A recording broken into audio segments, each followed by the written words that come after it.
দুঃখ তো এইখানে নাই কোনো যুবক যে ডেলি 10 বার আল্লাহ বলে, 10 বার বলুক যুবকরা। অথচ ঢাকা শহর পুরা মাথার উপরে উঠায়া চলে, ওর হাঁটার স্টাইল দেখলে অন্যরকম, বাইকে থাকলে আরেক রকম, পিছনে যদি আর কেউ থাকে তাইলে আরেক রকম। কিন্তু ও কার যৌবন দিয়ে চলে? হ্যাঁ, যৌবনের দাম কত বলেন না? যৌবনের দাম কত? নাইলে যে মডার্ন হারবালকে জিজ্ঞেস করেন, নাইলে কলিকাতা হারবালকে জিজ্ঞেস করেন, চাইনিজ হারবালকে জিজ্ঞেস করেন। যদি এটাও জিজ্ঞেস করতে না মনে চায় তাইলে আমেরিকা হারবালকে জিজ্ঞেস করেন যৌবনের দাম কত। ওইখানে বিক্রি হয় না? না হয় না? হয়, যৌবন বিক্রি হয়, ঠিক না? হুজুরও কয় বিক্রি হয়। দুরবস্থা হবে না কেন এই উম্মতের? যেই উম্মত কয় যৌবন হারবালে বিক্রি হয়, যৌবন কই বিক্রি হয়? হারবালে। যৌবন কে দিছে? ওর বাহাদুরির উৎস কি? যুবকের বাহাদুরির উৎস কি? ওর যৌবন। যৌবন যৌবন না থাকলে ওর দিকে কেউ তাকায় চোখ টিপি দিত না। যৌবন না থাকলে ওর দিকে তাকায় কেউ মুস্কি হাসি দিত না। তৃতীয় লিঙ্গ দেখেন না, দেখা খালি হাততালি দেয়। আজ পর্যন্ত কেউ চোখ টিপি দিল না, আজ পর্যন্ত তো কেউ ফুলে ফুল দিল না। ওর উৎস তো হলো যৌবন। তো সারাদিনে 10 বার আল্লাহ বলে না। আজকে আল্লাহর হুকুমকে ছেড়া দিছে, আল্লাহকে নারাজ করে ফেলছে। নারাজ। আজকে আল্লাহ আমাদের উপরে নারাজ, সত্য নারাজ। নাইলে আমার বিবেকে আমার কাছে যোগ বিয়োগ মিলে না। কেন ফিলিস্তিনে অন্য দেশে ফাটতো তো আমার মনকে বুঝাইতে পারতাম, কিন্তু ফিলিস্তিন ঘুরে আসার পরে আর আজকের পটভূমি চিত্র আমার কাছে মিলে না। যে মিলবো তো মিলবো কি করে? ওইখানে তো খলিল শোয়া, ওই জমিন, ওইখানে বোম ফাটে কি করে? অথচ সবচেয়ে বেশি আবাবিলের বসবাস হইল ফিলিস্তিনে। সবচেয়ে বেশি দুনিয়ার আবাবিল যেটায় বাস করে ওটা হলো ফিলিস্তিন। হুকুম দেন না কেন? আরেকটা কথা বুঝাইতে চাইতেছি, প্রতিদিন তো 17 বার 32 বার আমরা আবেদন করি আল্লাহর কাছে। প্রতিদিন তো 32 বার আবেদন করি, গায়রিল মাগদুবি আলাইহিম ওয়ালাদ-দাল্লিন। ইমামের মাধ্যমে করি, একা একই করি। যখন ইমামের মাধ্যমে করি, মাঝে মাঝে তো কিছু আমি কারোর সাথে বিরোধ করতে চাইতেছি না। কিছু মসজিদ তো এরকমও আছে যে আমিন বইলা এত জোরে বলে যে ছাদও উড়া যাওয়ার আশঙ্কা হয়, ঠিক না? কিন্তু আমরা কি বলি? এটা আবেদন তো করি, আল্লাহ দুইজনের হাত থেকে আমাদেরকে বাঁচান। কিন্তু ইহুদি নাসারা দুইজনের হাতেই তো আজকে আমরা সবচেয়ে বেশি নির্যাতিত। তাইলে আমাদের 32 বারের আবেদন যায় তো যায় কোথায়? আমাকে বুঝান। 32 বারের আবেদন আমাদের কোথায় গেল? আমরা যে সূরায়ে ফাতিহা পড়লাম আর জোরে আমিন বললাম আর আস্তে বললাম, আমাদের এই বলাটা কোথায় গেল? কেন কবুল হয় না? কবুল হইলে তো এই অবস্থা হওয়ার কথা না। যে অবস্থা আজকে দেখতেছি, মুসলমানকে নিয়ে সবাই খেলে, ঠিক না? ফকির হইলাম আমরা, আর টাকা বিদেশে পাচার হইয়া বড় লোক হইল ওরা। আপনি ভাবেন যারা নিয়ে গেছে ওরা বড় লোক হয়েছে? ইম্পসিবল। আমি চিনি আমেরিকা।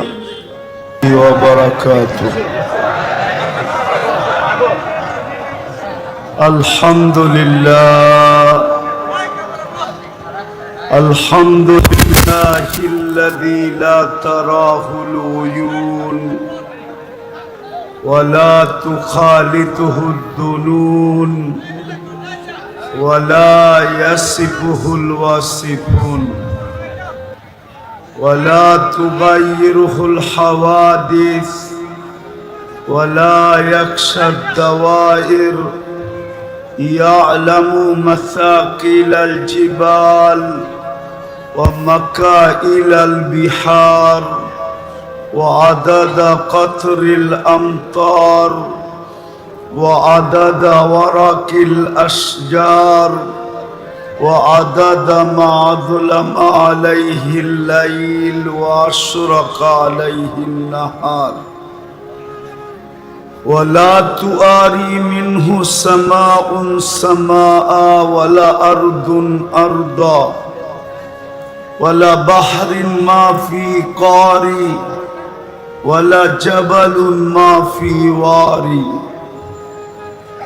والصلاة والسلام على حبيبنا وحبيب ربنا مصطفى مجتبى محمد رسول الله الذي أعطاه خلق آدم معرفة شيش شجاعة نوح خلة إبراهيم لسان إسماعيل رضا إسحاق فصاحة صالح حكمة لوط بشرى يعقوب جمال يوسف صبر أيوب طاعة يونس جهاد يوشع صوت داود حب دانيال وقار إلياس زهد عيسى قوة موسى هيبة سليمان وعلم الخضر صلى الله عليه وعلى آله وأصحابه وأتباعه ونائبه صلاة وسلاما كثيرا كثيرا أما بعد فأعوذ بالله من الشيطان الرجيم بسم الله الرحمن الرحيم لقد كان لكم في رسول الله أسوة حسنة وقال جل جلاله وإن تطيعوه تهتدوا وقال جل جلاله من أطاع الرسول فقد أطاع الله وقال رسول الله صلى الله عليه وسلم إذا أظلمت أمتي الدنيا نزيت منها هيبة الإسلام إلى آخر الحديث أو كما قال عليه الصلاة والسلام অত্র এলাকার ইমাম এবং খতিব ঐক্য পরিষদের পক্ষ থেকে আয়োজিত উক্ত সিরাতুন নবী সাল্লাল্লাহু আলাইহি ওয়াসাল্লাম মাহফিলের সম্মানিত সভাপতি, উপস্থিত উলামায়ে কেরাম, এলাকার থেকে আগন্ত মুসলমান ভাইয়েরা, জানি না শোনার সুযোগ আছে কি নাই। যদি শোনার সুযোগ থাকে তো পর্দার অন্তরালে মা ও বোনেরা কোরআন হাদিস থেকে যতটুকুই তেলাওয়াত করলাম, আশা রাখি একই সামনে রেখে কিছু কথা রাখবো। সাথে সাথে সকলের কাছে অনুরোধ থাকবে, কেননা আমি জানি এত গরম বয়ানের পরে আমার ঠান্ডা বয়ান চলবে না, এটা আমি ভালো মতে বুঝি।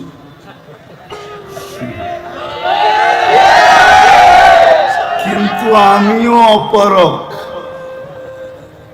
দুনিয়াটা ঘুরতে ঘুরতে ঠান্ডা হয়ে গেছে। দুনিয়া না ঘুরলে আমিও গরম থাকতাম। আর এটাই চিরাচরিত নিয়ম। যাদের দুনিয়ায় অহংকার করে বলতেছি না, দুনিয়ায় যারা বিচরণ করে এদের মেজাজটা একসময় ঠান্ডা হয়ে যায়। যেরকম পাকিস্তানের হজরত মৌলানা তকি উসমানী মুদ্দাজিল্লুহুল আলী, ওনার বয়ান দেখবেন ঠান্ডা, কেননা দুনিয়া ঘুরতে ঘুরতে ঠান্ডা হয়ে গেছে। তারেক জামিলের বয়ানও দেখবেন ঠান্ডা, দুনিয়া ঘুরতে ঘুরতে ঠান্ডা হয়ে গেছে। বেশি তো ঘুরি নাই, মাত্র 7 মহাদেশ দেখছি,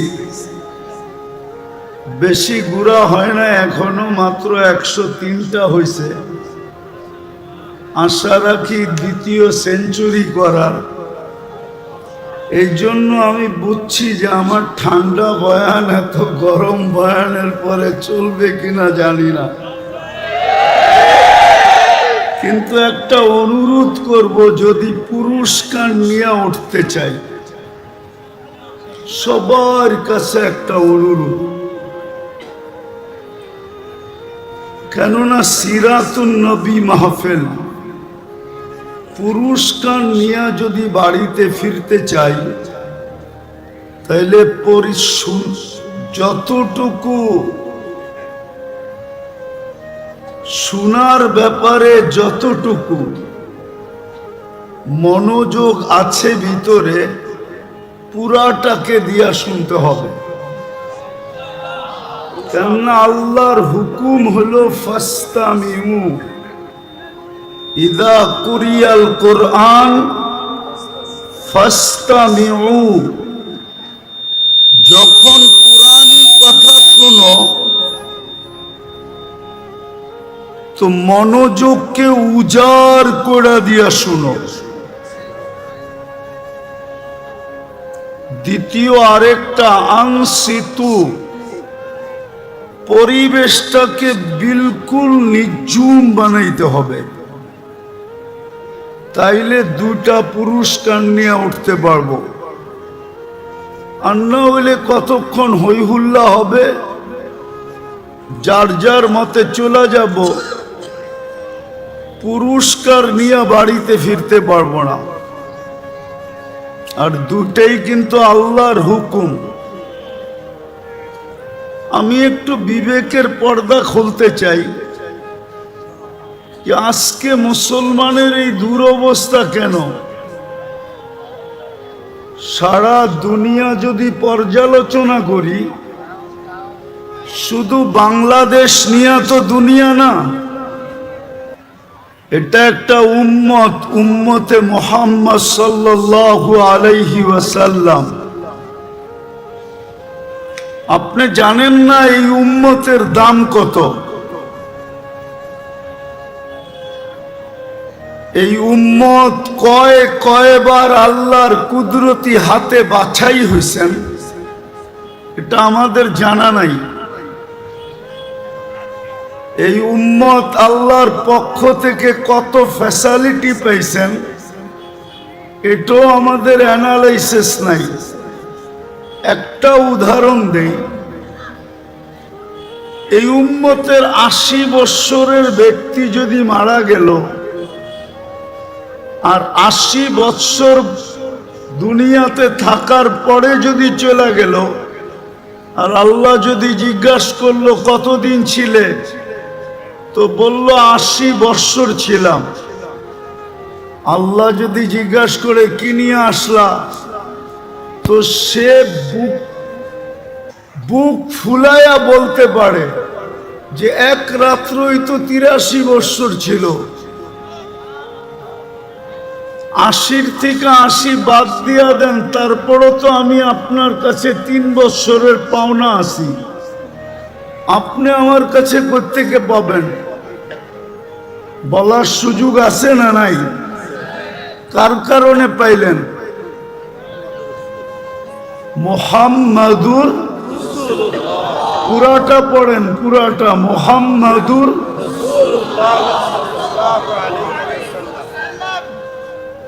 পুরাটা পড়লে 120 নেকি পাবেন। আর যদি পুরাটা না পড়েন, শুধু মুহাম্মদ বলা, এটা মালিকি মুযহাবের সবচেয়ে বড় বেয়াদবি। আপনি কিতাব উঠায় দেখেন, হয়তো বলবেন রাসূলুল্লাহ, নাইলে বলবেন মুহাম্মাদুর। মুহাম্মদ সাল্লাল্লাহু আলাইহি ওয়াসাল্লাম বলা বেয়াদবি। আল্লাহ বন্ধুকে কখনো নাম ধরে ডাকেন নাই। কোরআনে উঠান, কোথাও ইয়া মুহাম্মদ বলে আল্লাহ সম্বোধন করেন নাই।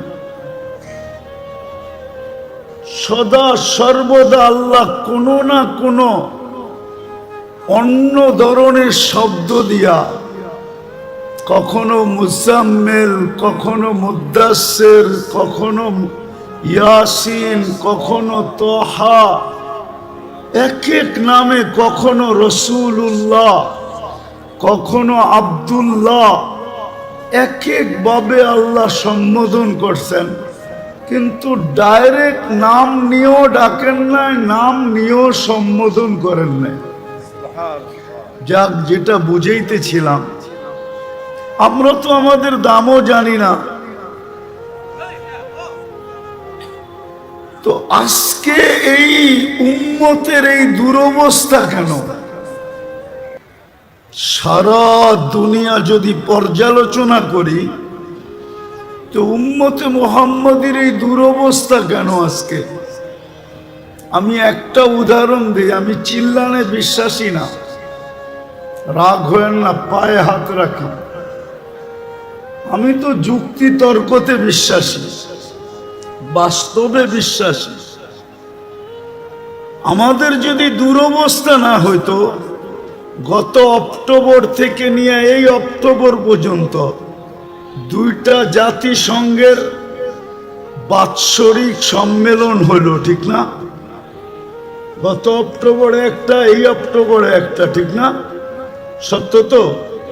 গত অক্টোবরে কেউ গেছিল প্লেন ঘোড়া, এই অক্টোবরে কেউ গেছেন 60 জন 8 জন নিয়ে গেছেন। তো দুনিয়ার 60টা মুসলিম দেশের কর্ণধাররা ছিল, দেশের পরিচালকরা ছিল। হুজুর, মাইকের দিকে চেয়ে লাভ নাই, এটা লিপ টাচ, আমি এটা চিনি। কানেরটা দিতে বলেন, ডাইনে গেলে আওয়াজ টানবে না, বামে গেলে আওয়াজ টানবে না। ওয়াজ শুনতে হলে ধ্যান লাগে, মনোযোগ লাগে, আর কনসাল্ট শুনতে হলে আওয়াজ লাগে। কেননা কনসাল্টে আওয়াজ ছাড়া যুবকদের কোমরে শক্তি আসে না, আর যে গায় ও মজা পায় না, আর যে নাচে ওরও শক্তি আসে না। আমরা জানি এগুলা। কনসাল্টে আওয়াজ লাগে, ওয়াজে মনোযোগ লাগে। এই জন্য আল্লাহ ফাস্তামিউ বলছেন, নাইলে আল্লাহ বলতেন ড্যাগ যত পারো লাগাও, কিন্তু আল্লাহ তো ড্যাগের কথা বলেন না, ফাস্তামিউ বলছেন, মনোযোগ দিয়ে শুনেন। কনসাল্ট শুনতে শুনতে শুনতে শুনতে এখন ওয়াজ যারা শুনতে আসে, ওরাও আওয়াজ চায়। কেন? সারাদিনই তো কনসাল্ট শুনে, গান শোনে, নাইলে নাচ শোনে, নাইলে এটা শোনে। আগে কথা বলতে দেন, কথা কিন্তু উপর থেকে আসে, এইখান থেকে না। কেননা সিরাতুন নবী কথা উপর থেকে আসবে, এইখান থেকে আসবে না, এটাতে আমি বিশ্বাসী না। আমি তো ঢাকা শহরে প্রোগ্রাম করি না, এটা ফাঁদে পড়া করে ফেলছি। কেননা আমি ঢাকা শহরে বড় হয়েছি, আমি ঢাকা শহর চিনি না। আমি মধুবাগ চিনি, এখনো আমি বলতে পারবো কয়টা পুরান ইটের বাড়ি ছিল আর কয়টা খালি ছিল, টিনের ঘর ছিল। আমি তো বড়ই হয়েছি এই এলাকায়। এই সমস্ত গলি সব আমার ডাঙ্গুটি খেলার গলি। কেননা আমি যখন গভর্নমেন্ট স্কুলে পড়তাম তখন এই সমস্ত এলাকায় আমি ডাঙ্গুটি খেলতাম, মার্বেল খেলতাম। আমি তো চিনি, হুজুররা না চিনলে কি হবে।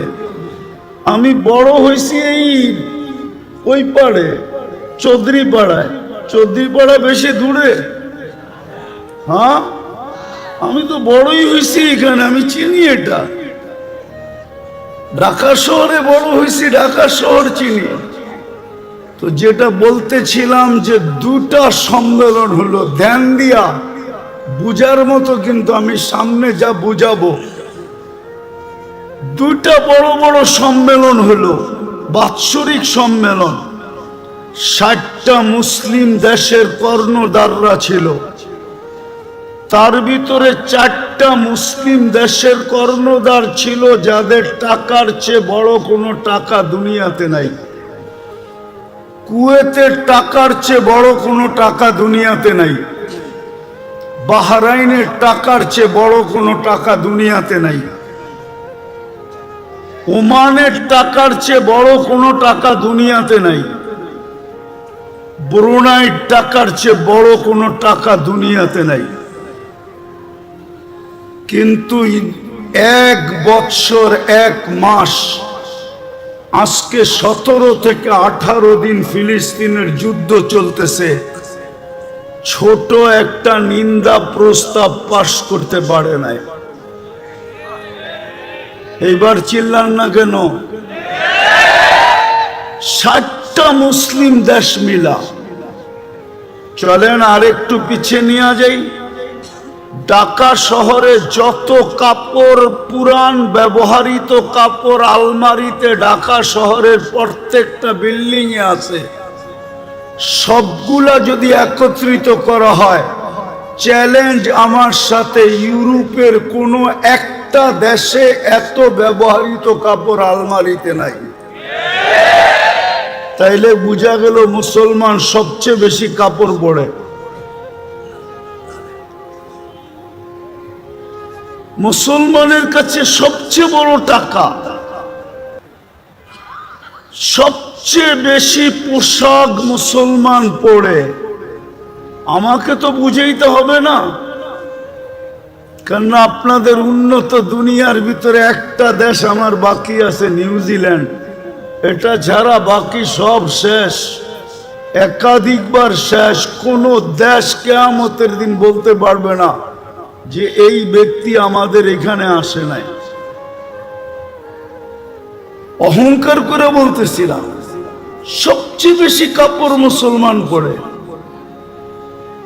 সবচেয়ে বেশি আইটেম মুসলমান খায়। মুসলমানের চেয়ে বেশি আইটেম দুনিয়ায় কেউ খায় না। মুসলমানের চেয়ে প্রসাধনী দুনিয়ার কেউ ব্যবহার করে না। চ্যালেঞ্জ আমার সাথে। মুসলমানের থেকে ব্র্যান্ড কেউ ব্যবহার করে না। সবার কাছে মোবাইল আছে, ব্র্যান্ডে যায় ওর ওয়েবসাইটে যায় জিজ্ঞাসা করেন তোমার ব্র্যান্ড সবচেয়ে বেশি কিনে কারা, ম্যাকডোনাল্ড সবচেয়ে বেশি খায় কারা, আরে বলেন না, কেএফসি খায় কারা, সবচেয়ে বেশি মুসলমান। লাডু সবচেয়ে বেশি ব্যবহার করে কারা, দুনিয়ার রুলেক্স সবচেয়ে বেশি ব্যবহার করে কারা, সবচেয়ে বেশি ব্র্যান্ড মুসলমান ব্যবহার করে। আমি তো কোন দেশে দেখি নাই যুবকরা, বাংলাদেশের যুবকরা যেরকম চুল কাটে, একজনকে জিজ্ঞাসা করেন নেটে না দেখা চুল কাটে কিনা। এইখানে যে দাঁড়ানো আছে সারা রাত্র নেটে ডিজাইন দেখে, তারপরে চয়েস করে, তারপরে স্ক্রিনশট দেয়, তারপরে সেলুনে নিয়ে যায়। সেলুনওয়ালা ডিজাইন দেখা পানি খেয়া ঢোক গিলে তারপরে বলে 700 টাকা। জিজ্ঞেস করে এদেরকে। 14 তারিখ তো আমি আমেরিকাতে দেখলাম, কিন্তু ঢাকা বাংলাদেশের মতো তো 14 তারিখ দেখলাম না। শুধু ফুল দেয়। ফুল দিলে তো মনকে বুঝাইতে পারতাম যে ফুল, তারপরে বিদায়। ফুল দেয়, হোটেলে খাওয়ায়, পার্সেল দেয়, পারে না কলিজা কাইটা বুনা করা তারপরে প্যাকেট করে দিয়া দিতে।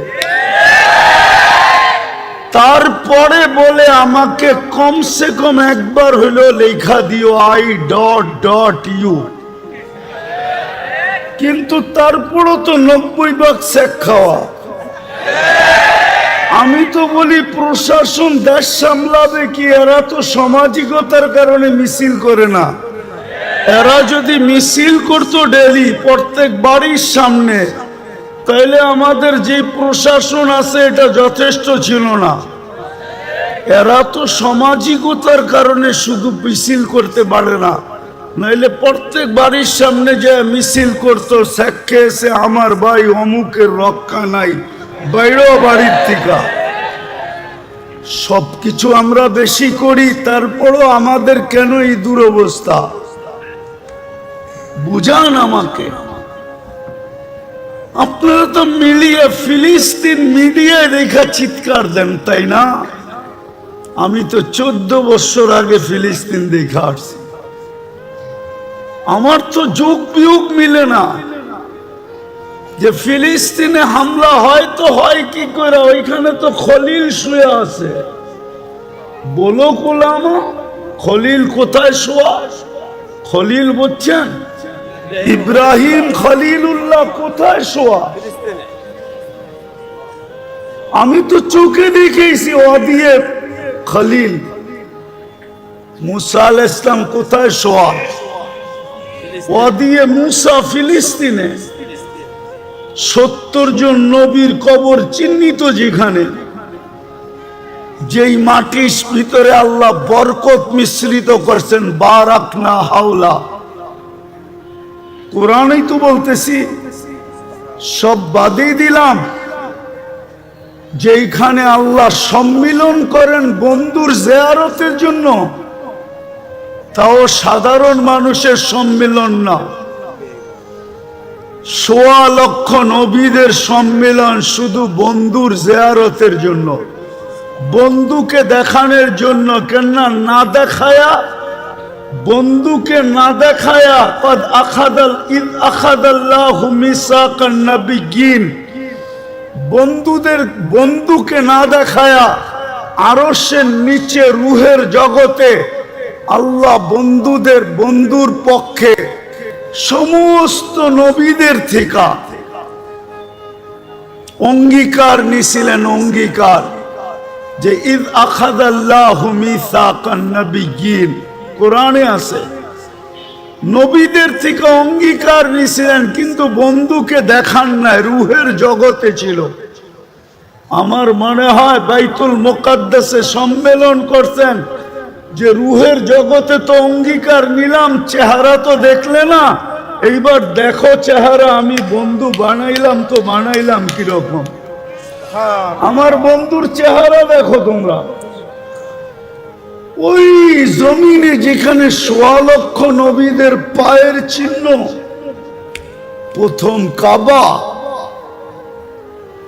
আমার তো যোগ বিয়োগকে মিলে না, ওইখানে কি করে বোম ফাটে, ওইখানে মিসাইল পড়ে তো পড়ে কি করে, আবাবিল করে তো করে কি, ফেরেশতা তাকায় দেখতেছে তো দেখতেছে কেন?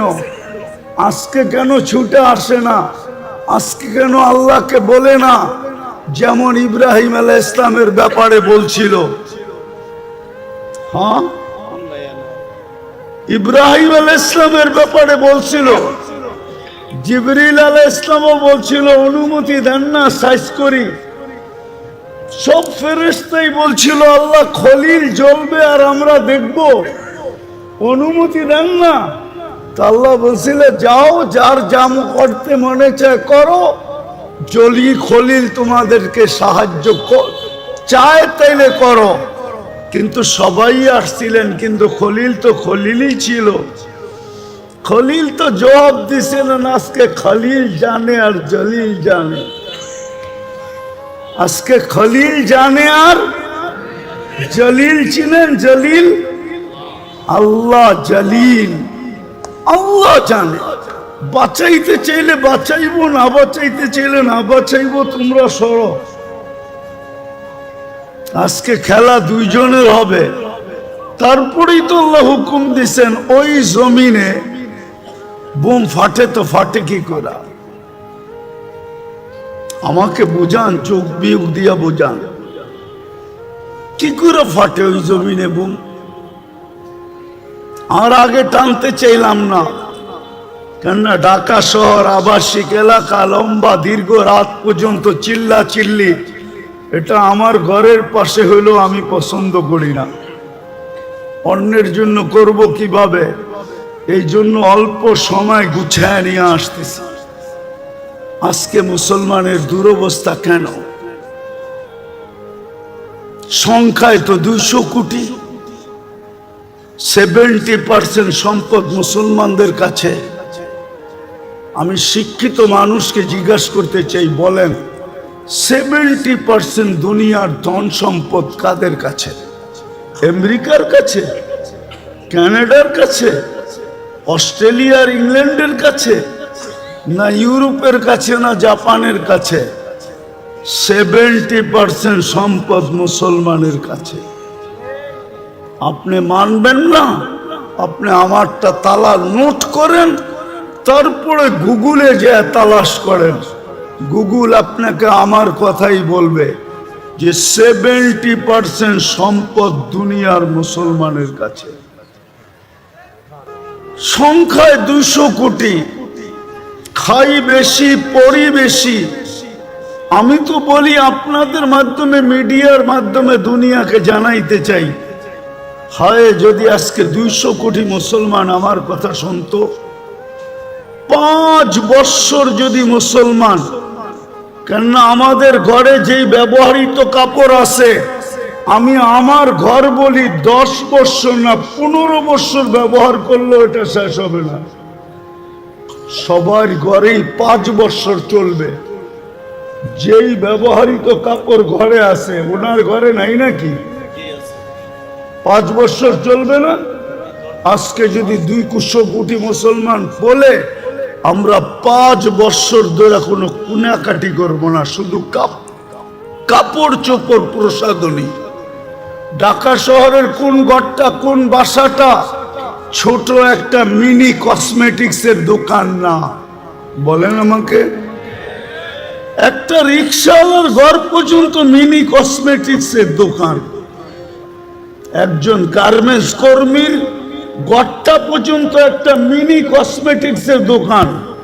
সে যদি বলে 5 বৎসর আমরা কোনো প্রসাধনী কিনবো না, 5 বৎসর কোনো কাপড় চোপড় কিনবো না, দুনিয়া সিধা হইতে সময় লাগবে না, 2 দিন পরে দেখবেন আপনাদের পায়ে সারা দুনিয়া পড়বে। ওদের সব ফ্যাক্টরি বন্ধ হয়ে যাবে। কিন্তু মানবে কে? তো যেটা বুঝাইতেছিলাম, দুরবস্থা কেন একটু ভাবেন। চিরদিন এইখানে থাকবেন? আপনাকে নির্বাচিত করছে কে মানুষ হিসাবে? আরে বলেন না, মানুষ হিসাবে কে নির্বাচিত করছে? নির্বাচক কে? নির্বাচন কমিশনার? কোন দল? কোন জনগণ? কোন রাষ্ট্র? কে? আরে জোরে বলেন। আল্লাহ বললে গুনাহ হবে না, 40 নেকি মিলবে। 40। দুঃখ তো এইখানেই, এইখানে নাই কোনো যুবক যে ডেলি 10 বার আল্লাহ বলে, 10 বার বলুক যুবকরা। অথচ ঢাকা শহর পুরা মাথার উপরে উঠায়া চলেও, ওর হাঁটার স্টাইল দেখলে অন্যরকম, বাইকে থাকলে আরেক রকম, পিছনে যদি আর কেউ থাকে তাইলে আরেক রকম। কিন্তু ও কার যৌবন দিয়ে চলে? হ্যাঁ, যৌবনের দাম কত বলেন না? যৌবনের দাম কত? নাইলে যে মডার্ন হারবালকে জিজ্ঞেস করেন, নাইলে কলিকাতা হারবালকে জিজ্ঞেস করেন, চাইনিজ হারবালকে জিজ্ঞেস করেন। যদি এটাও জিজ্ঞেস করতে না মনে চায় তাইলে আমেরিকা হারবালকে জিজ্ঞেস করেন যৌবনের দাম কত। ওইখানে বিক্রি হয় না? না হয় না? হয়, যৌবন বিক্রি হয়, ঠিক না? হুজুরও কয় বিক্রি হয়। দুরবস্থা হবে না কেন এই উম্মতের? যেই উম্মত কয় যৌবন হারবালে বিক্রি হয়, যৌবন কই বিক্রি হয়? হারবালে। যৌবন কে দিছে? ওর বাহাদুরির উৎস কি? যুবকের বাহাদুরির উৎস কি? ওর যৌবন। যৌবন যৌবন না থাকলে ওর দিকে কেউ তাকায় চোখ টিপি দিত না। যৌবন না থাকলে ওর দিকে তাকায় কেউ মুস্কি হাসি দিত না। তৃতীয় লিঙ্গ দেখেন না, দেখা খালি হাততালি দেয়। আজ পর্যন্ত কেউ চোখ টিপি দিল না, আজ পর্যন্ত কেউ ফুলে ফুল দিল না। ওর উৎস তো হলো যৌবন। তো সারাদিনে 10 বার আল্লাহ বলে না। এই মজমার কেউ নাই ডেলি 200 বার আল্লাহ বলে। বলুক আমাকে। পীরের মুরিদও তো দেখতেছি 1-8 জন হবে ডেলি 200 বার আল্লাহ বলে না। অথচ 24 ঘন্টা বুক করি কারটা? আরে কার? হ্যাঁ, অক্সিজেন কয় লিটার বলেন না? 550 লিটার অক্সিজেন নেন ডেলি। ঢাকা শহর আজ থেকে 20 বছর আগের থেকে শুনে আসতেছি বসবাসের উপযোগী না, সবচেয়ে দূষণযুক্ত শহর ঢাকা। কিন্তু তারপরও ছোটবেলার থেকে শুনে আসতেছি, তারপরও দেখতেছি daily 550 litre oxygen pure supply দিতেছে কে? ডেলি কয়বার শ্বাস নেন? 80,000 বার নেই, 80,000 বার ছাড়ি। 80,000 বার আমার ভিতর থেকে আল্লাহ কার্বন ডাই অক্সাইডকে আউট করেন। 80,000 বার।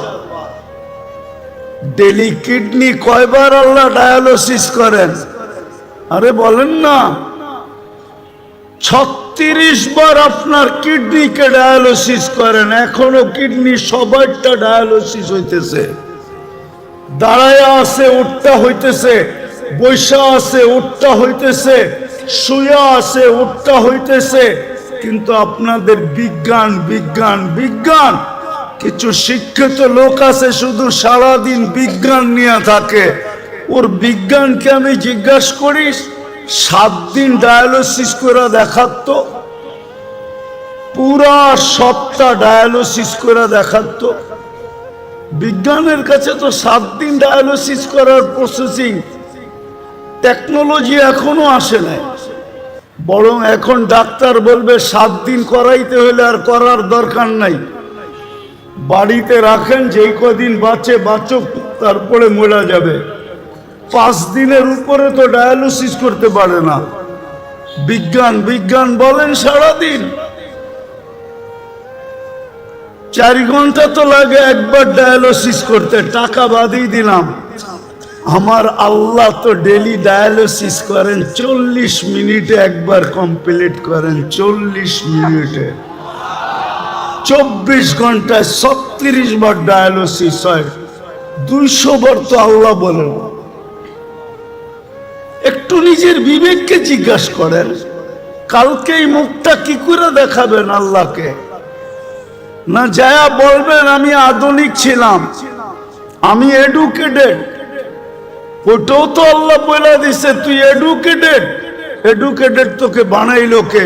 এই জন্যই তো এক জায়গায় আল্লাহ বলে আমা কুনতা মা আম্মাহিনা, তুই নিকৃষ্ট পানির ফোঁটা ছিলি না। ফামান জাআলাকা দামা, বল না তোকে রক্তে রূপান্তরিত কে করলো? ওমান জাআলাকা মুদগা, তোকে রক্তপিণ্ডতে রূপান্তরিত কে করলো? ওমান জাআলাকা ইযামা, তোর কঙ্কালটা কে বানাইলো? ওমান কাসা আলাইহি লাহমা, সুন্দর করে নিখুঁত ভাবে চামড়ার গোশতের আবরণ কে চড়াইলো? আমা কুনতা সগীরা, তুই কি ছোট ছিলি না? ফামান কাব্বারাক, বল না তোকে বড় কে করলো? দুনিয়াতে তো আমেরিকা তো এতটুক আছে শর্ট ফিগার, আজ পর্যন্ত 1 ইঞ্চি বাড়ায় দেখাইতে পারলো না। আল্লাহ বলল তোকে 6 ফিটের কে বানাইলো বল? আমা কুনতা যায়ীফা, তুই কি মার পেটের থেকে দুর্বল আসিস নাই? ও যুবক, পায়ে হাত দিয়া জিজ্ঞাসা করি ফামান কাওয়াকা, বল না তোকে সুঠামত কে দিল? আমা কুনতা জাহিলা, মার পেটের থেকে কি অজ্ঞ আসিস নাই? ফামান আল্লামাক, ও শিক্ষিত লোকগুলা তোমাদেরকে শিক্ষায় দীক্ষায় আলোকিত কে করলো? আজকে আল্লাহ ভুলে গেলে? উচিত তো ছিল গাছে ফল আসলে ঝুঁকবে, কিন্তু আমি তো দেখি আমার সমাজে শিক্ষিত লোক বেশিরভাগই, বড় পার্সেন্টেজ আমার সমাজে শিক্ষিত লোকগুলো আল্লাহর থেকে দূরে। আমি তো মাঝে মাঝে ভাইবা আমার যোগ বিয়োগ মিলে না, যে ডাক্তার বেনমাজি হয় কি করে? ও তো আল্লাহর কুদরত দেখে শরীরের ভিতরে, ঠিক না? কি বলেন? এর চেয়ে বড় কুদরত আর কি দেখাবো? চলেন একটা উদাহরণ দেই। মানুষের অঙ্গের ভিতরে দেখার মধ্যে সবচেয়ে ছোট অঙ্গ কোনটা বলতে পারেন? হ্যাঁ, আরে বলেন না। চোখ। চোখ দেখার ভিতরে সবচেয়ে ছোট অঙ্গ চোখটা, ঠিক না? চোখের তুলনায় দেখতে নাকটা চোখের থেকে বড় মনে হয়, ঠিক না? কানটাও, ঠোঁট, হাত পাও তো আছে, ঠিক না? সারা দুনিয়ার চোখের ডাক্তারকে যদি, তো সারা দুনিয়ার চোখের ডাক্তাররা একটা মুস্কি হাসি দিবে আর বলবে গবেষণা চলতেছে, এটা বলতে পারি, কিন্তু শেষ কোথায় হবে এটা দুনিয়ার কারো জানা নাই। এটার কিনারা কোথায় আমরা জানি না। এতটুক জায়গার ভিতরে যদি ফিট করতে পারে, এটাই তো আল্লাহ বলে। এতটুক জায়গার ভিতরে এরকম টেকনোলজি ফিট, প্রযুক্তি ফিট, যেটার কিনারা নাই। 13 কোটি ক্যামেরা এক চোখে, 13 কোটি, 2 চোখে 26 কোটি ক্যামেরা, 26 কোটি। তার নিয়ে গেছেন পিছনে প্রত্যেক ক্যামেরার জায়গা ব্যবহার করছেন 1.6 সেন্টিমিটার। 2 তারকে একসাথে লাগতে দেয় নাই, দিলে ফায়ার হবে, সব উল্টা দেখবে। ওই আল্লাহ জিজ্ঞেস করে কুনতা জাহিলা ফামান আল্লামাক, বল তুই তো অজ্ঞ আসছিলি, তোকে শিক্ষাকে দিল। আমা কুনতা মিসকিনা, তুই মার পেটের থেকে অসহায় আসিস নাই, নিশ্চয় আসিস নাই। ফামান আগনাকা, বল তোকে স্বয়ং সম্পূর্ণ কে করল? আজকে 200 বার আল্লাহ বলে। যাক, যেটা বুঝাইতেছিলাম মুসলমানের এই দুরবস্থা কেন। ফিলিস্তিন নিয়ে শুরু হয়েছিল, যে যোগ বিয়োগ তো মিলে না। খলিল সোয়া, মুসা আলাইহিস সালাম সোয়া, 70 জন নবীর কবর চিহ্নিত বাইতুল মুকাদ্দাস, 1 বৎসর 1 মাস 60,000-এর উপরে মানুষের রক্ত ঝরল, বাড়িগুলা সব মাটির সাথে মিশা গেল। কেন? আমরা ছোট একটা নিন্দা প্রস্তাব পাশ করাইতে পারলাম না, 200 কোটি হওয়া সত্ত্বেও। এই দুরবস্থা কেন? আল্লাহ আজকে আমাদের থেকে চক্ষু ফিরায় নিলেন কেন? অথচ পিছনের ইতিহাস যদি দেখি তো একজন হাত উঠাইতে দেরি, ফেরেশতা নামতে দেরি করে নাই। আজকে তো লক্ষ কোটি উলামায়ে কেরাম ডেলি চোখের পানি ঝরায়। বলেন এই ইমাম আর খতিব পরিষদ কি চোখের পানি ঝরায় না? না জড়ায় না ফিলিস্তিনের জন্য? না জুমার দিন দোয়া করে না? না মাদারেস গুলাতে ডেলি ইয়াসিন খতম হয় না? না ডেলি কোরআন খতম করে দোয়া হয় না? না মা বোনরা ঘরে দোয়া করে না? হবে বাংলাদেশে এরকম মা বোন আছে যারা চুপে চুপে ফিলিস্তিনের জন্য রোজা রাখে, যারা চুপে চুপে ফিলিস্তিনের জন্য চোখের পানি, নামাজ পড়া চোখের পানি ঝরায়। কেননা মা বোনদের দিল আমাদের দিলের চেয়ে বহুত নরম। আমরা জানি না ওনারা চড়াইতেছে, কিন্তু চোখের পানি মাথার উপরে ওঠে না কেন? কারণটা কি? ওইখানে তো দেখি একজন প্রমাণ দিব, প্রমাণ দেই তেলে প্রমাণ। ইবনে ওমর রাদিয়াল্লাহু তাআলা আনহু বলেন আমরা 8000 ছিলাম। হায়াতু সাহাবা উঠায় দেখেন, তারিখে সাহাবা উঠায় দেখেন, আমরা 8000 ছিলাম, রুমি 1 লক্ষ ছিল। বহুত দিক দিয়ে আমাদেরকে কয়েকভাবে আমাদেরকে আমরা বেষ্টনীর ভিতরে চলে আসছি, অবরুদ্ধ ছিলাম। ভাবতেছিলাম কবরটা এখানেই হবে।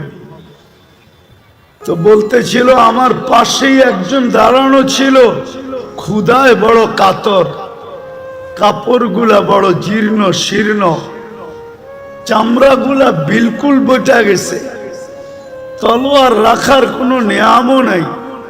একটা রশি দিয়া কোমরে তলোয়ারটা বাঁধা রাখছেন। পায়ের দিকে তাকায় দেখি জুতাও নাই, কিন্তু উপর দিকে তাকায় জানি কি বলতেছিল। তা আমি ভালোভাবে কান পাইতা শুনতেছিলাম যে বলে কি। তো শুনলাম উপরে তাকায় হাত উঠায় বলতেছে ইয়া রব্বা মুহাম্মদ, ও রব্বে মুহাম্মদ উনসুর উম্মতা মুহাম্মদ। এখনো কি মুহাম্মদুর রাসূলুল্লাহ সাল্লাল্লাহু আলাইহি ওয়াসাল্লামের উম্মতের সাহায্যের সময় আসে নাই? আপনি কি দেখেন না আমরা কয়ভাবে বেষ্টিত, অবরুদ্ধ? বলে বলতে দেরি আমি দেখলাম ফাসাক্কাস সামা, আকাশ ফাটলো। সাদা ঘোড়া সাদা পোশাকে, খোলা তরবারি হাতে, ডাইন হাতে তরবারি বাপ হাতে ঝান্ডা, এক অশ্বারোহী বাহির হলো, তার পিছনে সিরিয়ালে বাহির হইতে থাকলো। চোখের পলকে প্রথমটা মাথার উপরে এসে একটা চিৎকার দিল, আবশির ইয়া উম্মতা মুহাম্মদ, ও উম্মতে মুহাম্মদী সুসংবাদ গ্রহণ করো, যা নুসরা রব্বা মুহাম্মদ, মুহাম্মদুর রাসূলুল্লাহর রবের সাহায্য চলে আসছে। ইবনে ওমর রাদিয়াল্লাহু তাআলা আনহু বলেন আমি সামনের দিকে তাকাইলাম তো দেখলাম রুমিরা ভাগতেছে। কেন যে ভাগতেছে এটাও বুঝতে পারলাম না।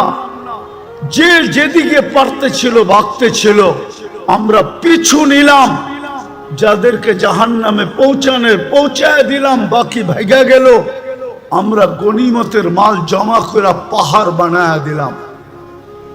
একজনের জন্য তো সাহায্য আসতো, এরকম কথা কি কিতাবে হাজারো লেখা নাই? না লেখা নাই?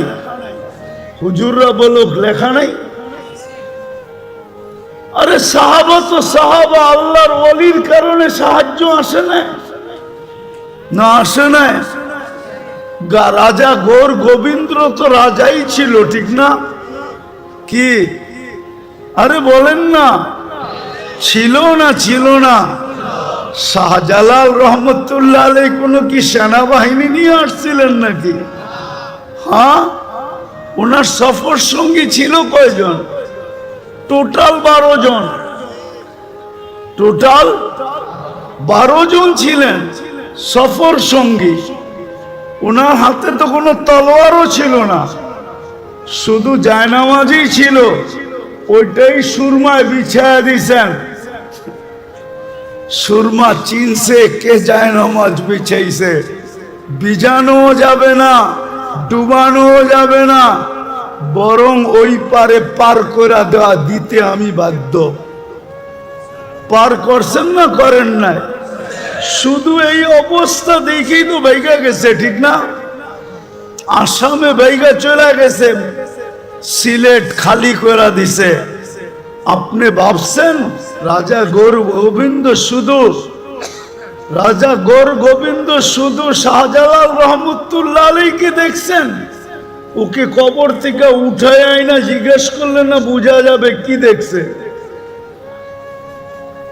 হ্যাঁ, কি ওলামা একমত না দুই মত?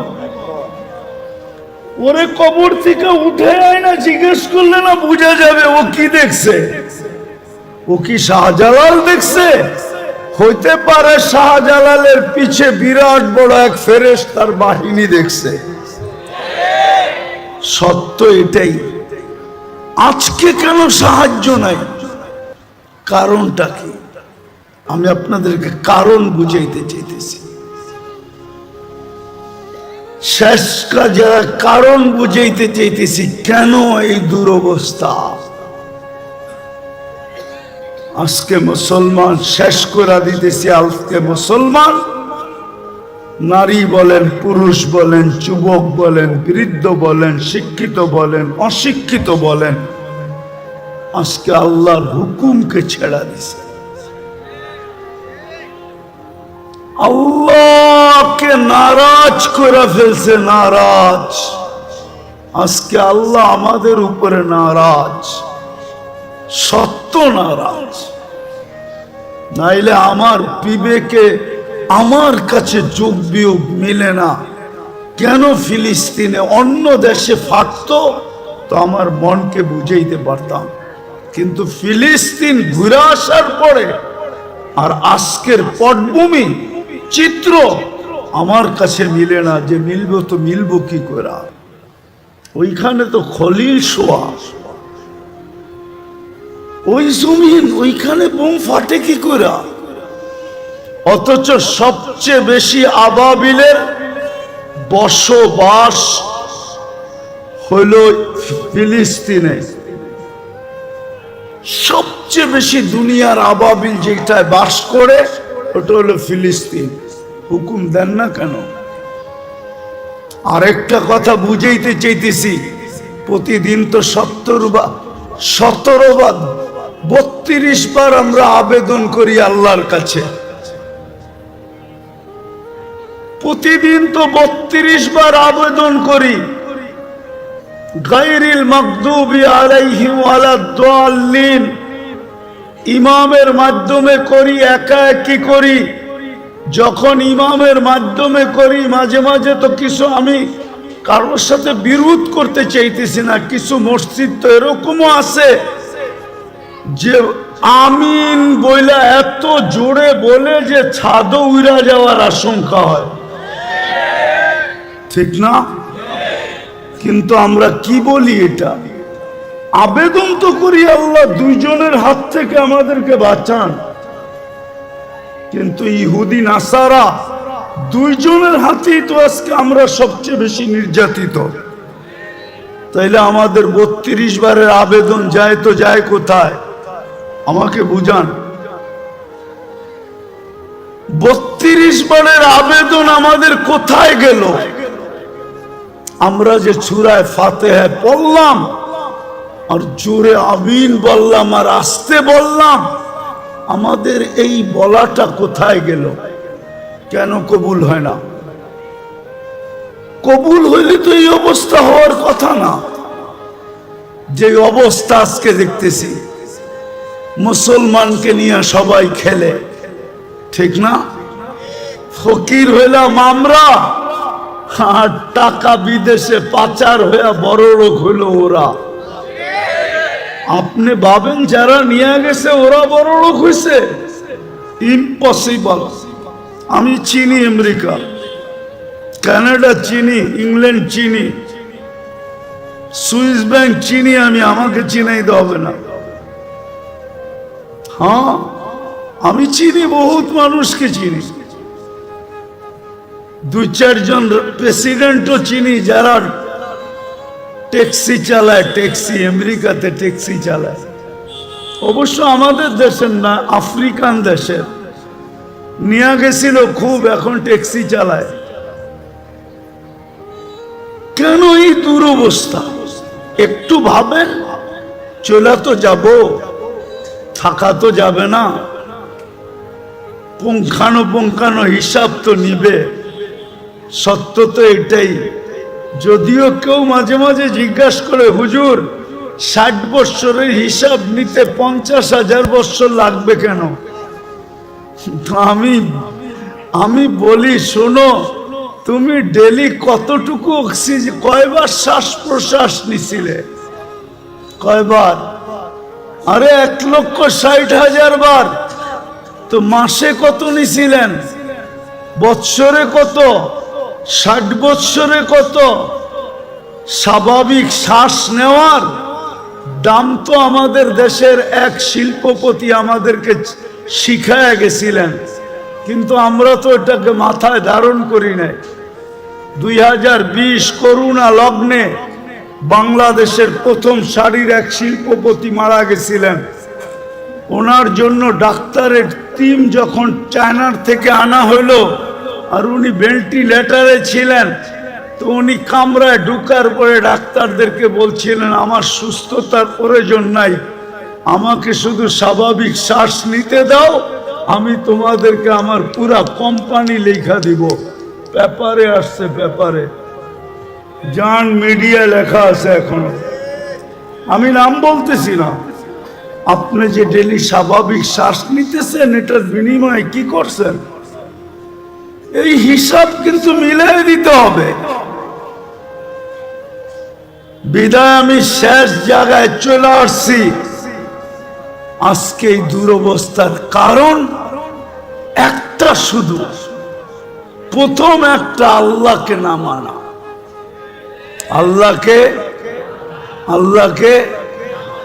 আল্লাহকে সব বুক করি কার?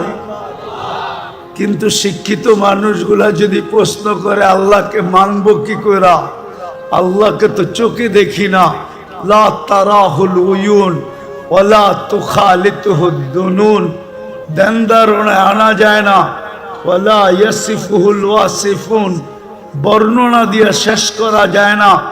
আল্লাহ তো একটা পদের মালিক না, আল্লাহ তো শুধু আল্লাহ না, আল্লাহ তো রহমান, আল্লাহ তো রহিম, আল্লাহ তো মালিক, আল্লাহ তো কুদ্দুস, আল্লাহ তো সালাম, আল্লাহ তো মুমিন, আল্লাহ তো মুহাইমিন, আল্লাহ তো আজিজ, আল্লাহ তো জব্বার, আল্লাহ তো মুতাকাব্বিরুল খালিকুল বারিউল মুসাব্বিরুল গফফারুল কহ্হারুল ওয়াহ্হাবুর রাজ্জাকুল ফাত্তাহুল আলিমুল কাবিদুল বাসিতুল খাফিদুর রাফিউল মুইজ্জুল মুদিল্লুস সামিউল বাসিরুল হাকামুল আদলুল লতীফুল খাবীরুল হালিমুল আযীমুল গফুরুশ শাকুরুল আলিয়ুল কবীরুল হাফিজুল মুকিতুল হাসিবুল জলিলুল করিমুর রকিবুল মুজিবুল ওয়াসি আল হাকিমুল ওয়াদুদুল মজিদুল বাঈসুশ শাহীদুল হক্কুল ওয়াকিলুল কবিয়ুল মতিনুল ওয়ালিয়ুল হামিদুল মুসি আল মুবদি আল মুঈদ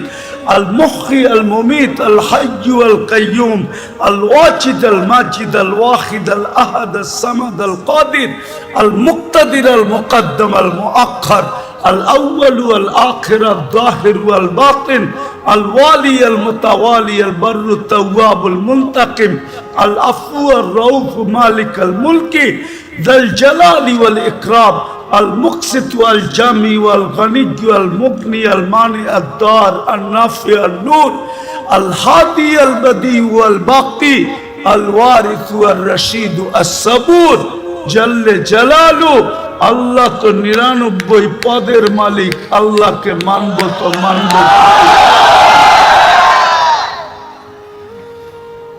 প্রশ্ন যদি করে কি করে মানব এই জন্যই আল্লাহ বলছেন সিরাতুন নবী লাকাদ কানা লাকুম ফি রাসূলিল্লাহি উসওয়াতুন হাসানাহ আতিউল্লাহ ওয়া আতিউর রাসূল আমার বন্ধুকে মাইনা দেখায় দাও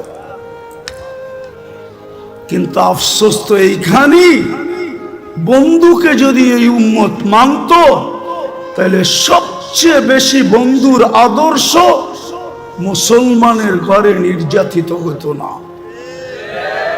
ঘৃণিত হইতো না অবহেলিত হইতো না দীক্ষিত হইতো না লাঞ্ছিত হইতো না বঞ্চিত হতো না এটাই তো কাঁদি শুধু নাইলে মুসলিম যুবক 50 টাকার চুল 500,000 টাকা দিয়ে কাটবে কেন বিজাতির রঙে রঙিন হবে কেন ও কি রসুল কি আদর্শ দেয় নাই চুল কাটার না দেয় নাই রসুলের আদর্শ মতো চুল কাটলে তো চুলের প্রত্যেক চুলে সওয়াবও পাইতো আল্লাহ রাজি থাকতো কিয়ামতের দিন হাত পাতার সুযোগ হইতো যুবক যদি আল্লাহর রসুলকে কিয়ামতের দিন দেখতে দেরি হাত পাততে দেরি করতে পারতো না হাত পাততে পারতো যদি জিজ্ঞাসা করতো হাত পাতিস কেন আপনার আদর্শে চুল কাটছি সওয়াব তো পাইছি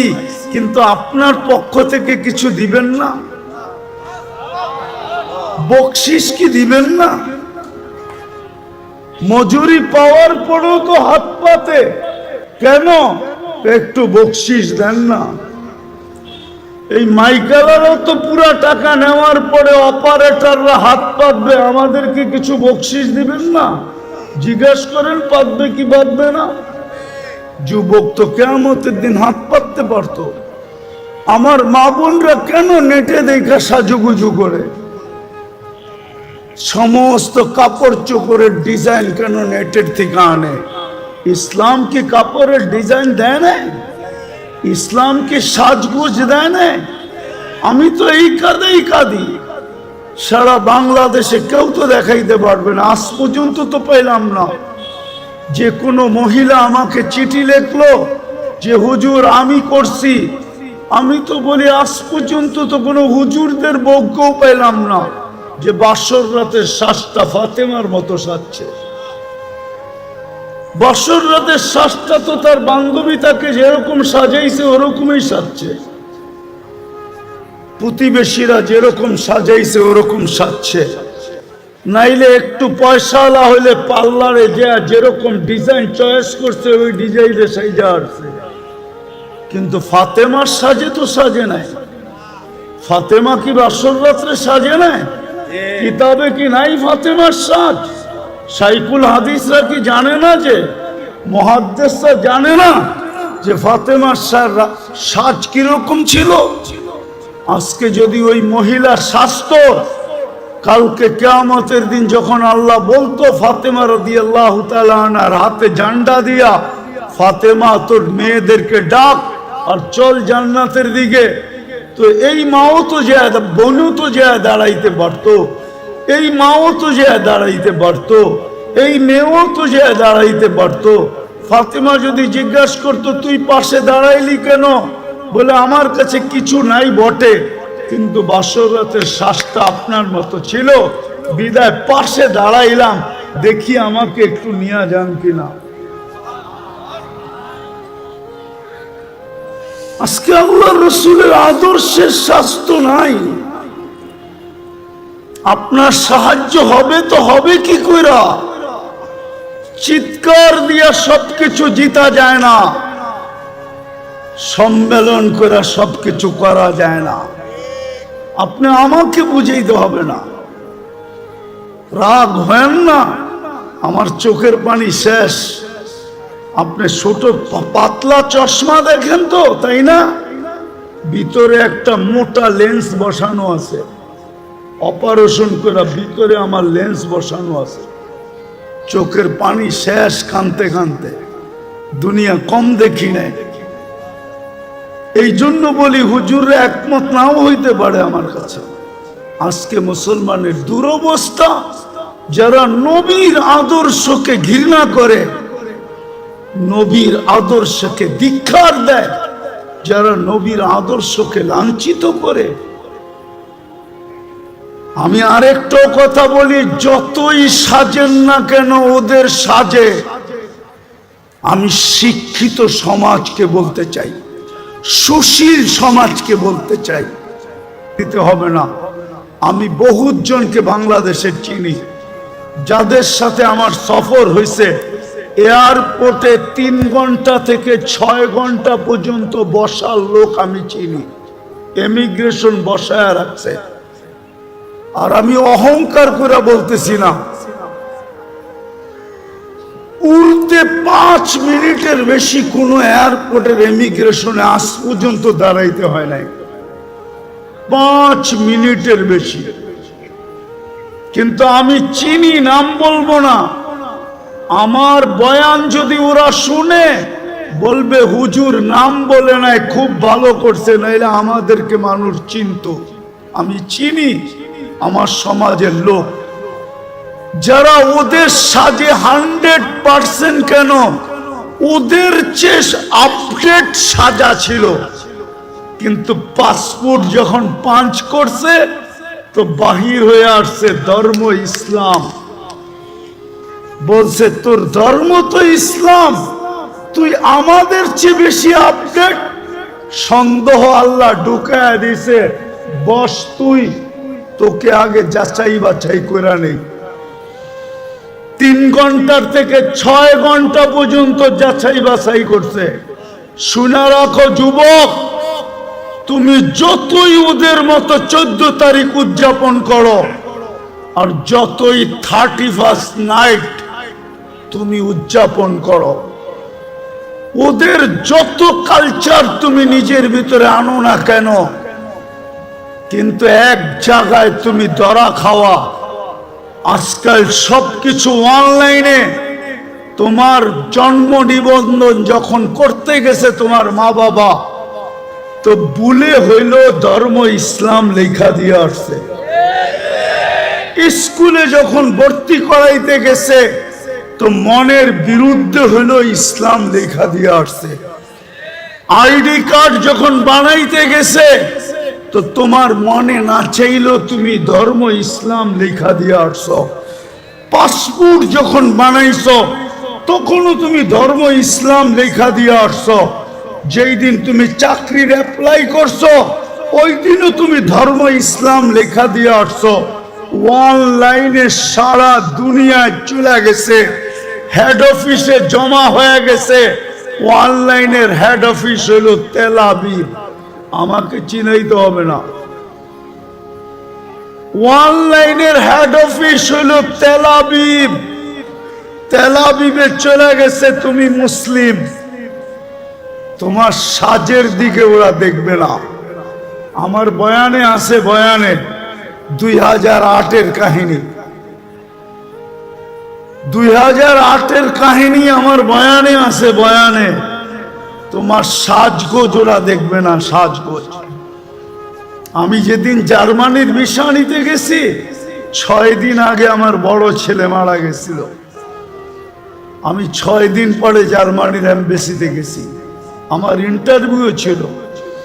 তখন আমি এই পড়তাম না, সাদা লুঙ্গি সাদা পাঞ্জাবি পড়তাম, এরকমই একটা রুমাল কাঁধে থাকতো, আর পান খুব খাইতাম। সাদা একটা স্টিলের পানের বাটা হাতে থাকতো, লাঠি থাকতো না। আমি পান খাইতে খাইতে ঢুকতেছিলাম। ইন্টারভিউর সময় ঘড়ির কাঁটা দেখা, কিন্তু ভিতরে ঢুইকা আমি দেখতেছিলাম, মনে হয় আমি একটা কুকিলের মেলে একটা কাকেই গেছিলাম। সবাই আমার দিকে যেরকম চাইতেছিল, তা আমার মনে হইতেছিল আমি কুকিলের মেলা একটা কাক। কি ওরা যেইভাবে সাজগোজ করে গেছে, আমাকে ইন্টারভিউর জন্য যখন ডাকছে, তা আমাকে প্রথম প্রশ্ন ছিল, তুই এতদিন জার্মানি যাস নাই কেন? সেনজিং ভিসা, আমার 25 দেশের সফর ছিল। তা আমি বললাম প্রয়োজন ছিল না, এত দেশ গেলি, জার্মানি গেলি না, এখন দরকার যাব। জিজ্ঞাসা করলো তুই কি করিস? বললাম। তো জিজ্ঞাসা করলো আমার সোনাগুলা কালো হইলো কেন? তা আমি বললাম তুমি পারফিউম খুব ব্যবহার করো মনে হয়। বলছে হ্যাঁ। তো এগুলা আমি পরিষ্কার করব কি করে? আমি বললাম চলো আমার কারখানায়। বললো এত দূর তো যাওয়া যাবে না, ঘরোয়া পদ্ধতি বলো। তা আমি ঘরোয়া পদ্ধতি বলতেছিলাম, আর ওর ভিসা প্রিন্ট করতেছিল। আমাকে বলল 600 এত টাকা দাও, 6000 এত টাকা দাও। দিলাম। আমাকে বলল তুই 2 মিনিট বস। আমি তো দেখছি ভিসা প্রিন্ট করা শেষ, ও শুধু সিগনেচারের জন্য যেতেছে। গেল 1 মিনিট পরে এসে বলতেছে ভিসা ওকে নিয়ে যাও। তো মানুষ তো ভিসা এমনি দেখে, আমি উল্টা দেখতেছিলাম। মানে ভিসার মুখ ওই কুকিলদের দিকে, আর পাসপোর্টের উল্টা সাইডটা আমার মতো কাকের দিকে। মানে আমার উদ্দেশ্যই ছিল যে দেখাই সাইজা গুজা আসলে ভিসা মিলে না, এই দেশের নিয়ম এরকম না।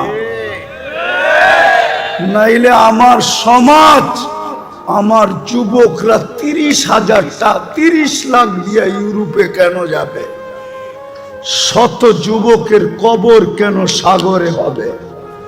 আমি চিনি আমেরিকাতে যারা 50 লাখ টাকা দিয়ে মেক্সিকোর জঙ্গল দিয়া পার হয়েছে। একটা কাহিনী না, শত কাহিনী আমার এখানে আছে। বিদায় এই জন্যই বলতেছি, যতই সাজি না কেন, যেই সমাজকেই বলেন, যারাই বলে ওদের সাথে আমার চ্যালেঞ্জ, ও যতই সাজুক না কেন, যতই বিকিনি পড়ুক না কেন, 3/4 পড়ুক না কেন, ওদের সুরে কথা বলুক না কেন, টকশোতে বৈশা ইসলাম বিদ্বেষী প্রচার করুক না কেন, কিন্তু ওরা জানে এই লোকটা কাগজে কলমে মুসলমান। শুধু আমাদের থেকে কিছু নেওয়ার জন্য এরকম ভান ধরছে, নিজেকে সাজাইছে। ওরা কোনোদিন মনে প্রাণে আপনাকে মুসলমান, আপনাকে ওদের ভাবে না, ভাববে না, কোনো দিন না। বিদায় শেষ কথা, আসেন সিরাত। এটাই আজকে দুরবস্থা, শুধু রসুলের আদর্শ ছাড়ার কারণে। সবকিছু বাদই দিলাম, একটাই যদি ধরে রাখতো জাতি, আজকে 90% মুসলমান নামাজ পড়ে না। আমি তো বলি এই জাতি যদি 1 মাস নামাজ পড়তো, 1 মাস,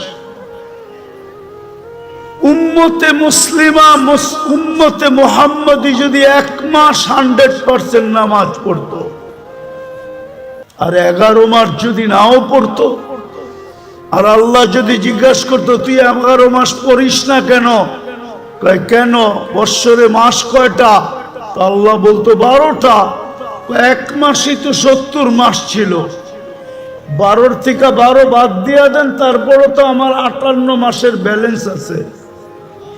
আমার কাছে বেশি আছে, কিন্তু রমজানেও তো 50% নামাজ পড়ে না। এখন তো 90% পড়ে না, না নারী, না পুরুষ, না যুবক, না বৃদ্ধ। আপনি সাহায্য চান কি করে? মাথা উঁচা করে দাঁড়াইতে চান কি করে? 3 বার তো আপনাকে নির্বাচিত করলেন মানুষ হিসাবে, মুসলমান হিসাবে, উম্মতে মুহাম্মদী হিসাবে, বাকিগুলা বললামই না। 3 বার তো আপনি আল্লাহর পক্ষ থেকে নির্বাচিত। তিনবারই তো কুদরতি হাতে নির্বাচিত মানুষ তৈরি করছেন, কুদরতি হাত দিয়া মুসলমান হিসাবে নির্বাচিত করছেন সমগ্র মানুষের ভিতর থেকে কুদরতি হাত দিয়া, উম্মতে মুহাম্মদী হিসাবে নির্বাচিত করছেন কুদরতি হাত দিয়া। আপনি সাহায্য চান কি করে? আপনাকে সাহায্য করে তো করে কি করে? আপনার বিবেককে প্রশ্ন করেন, বলেন তো হুজুর আছে না, হুজুর থাকলে কি হবে? উম্মত। এটা হুজুর না, উম্মত। হুজুরও কয় পার্সেন্ট হুজুর বলেন? আরে বলেন না। 200 কোটির ভিতরে কয়শো কোটি হুজুর? 300 কোটি। কয় পার্সেন্ট হুজুর?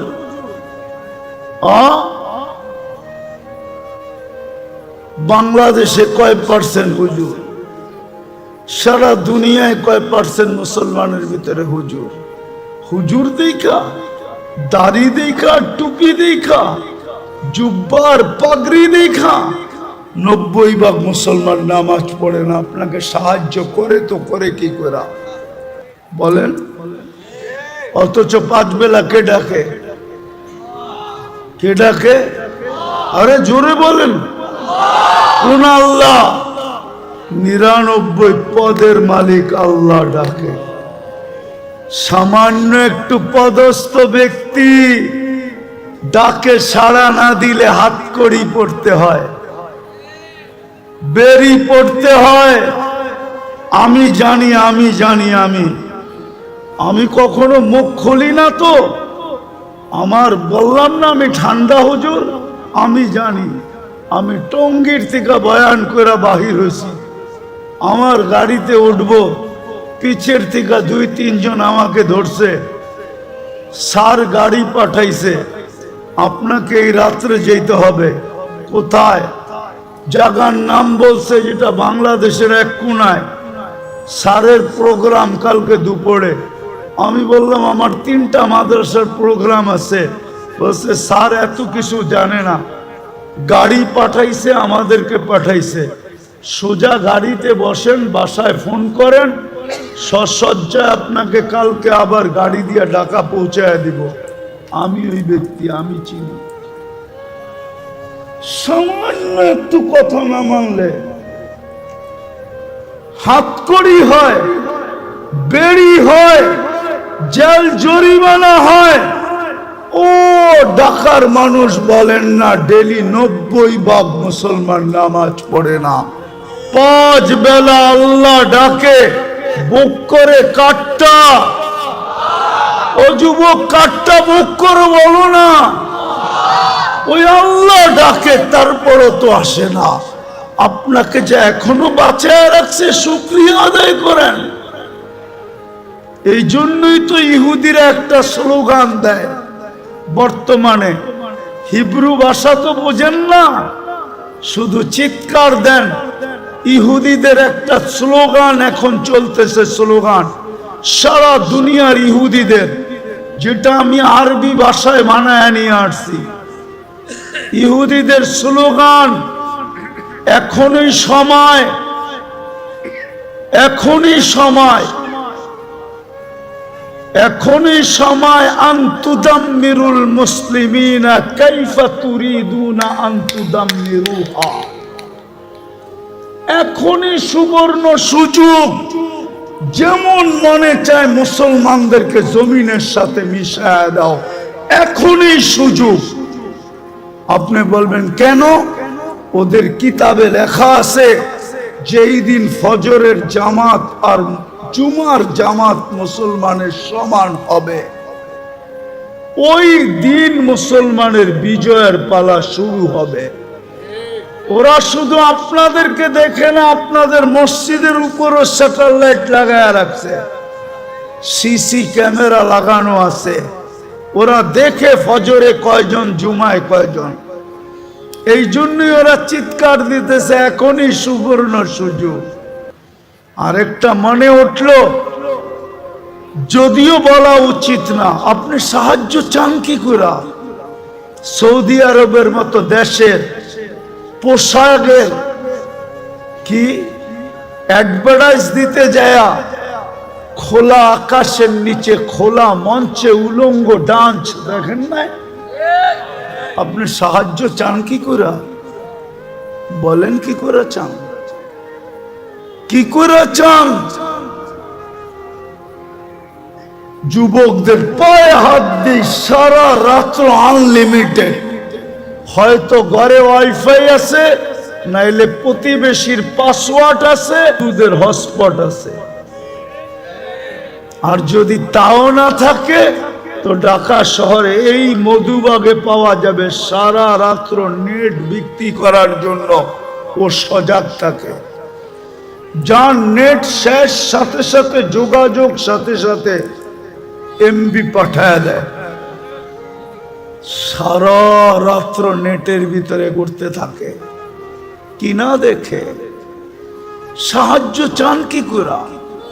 বিদায় আসেন আসেন আসেন আসেন, তওবা করি আজকে। তওবা, একটাই রাস্তা খোলা আছে উম্মতের সামনে, যদি 200 কোটি উম্মত তওবা করে।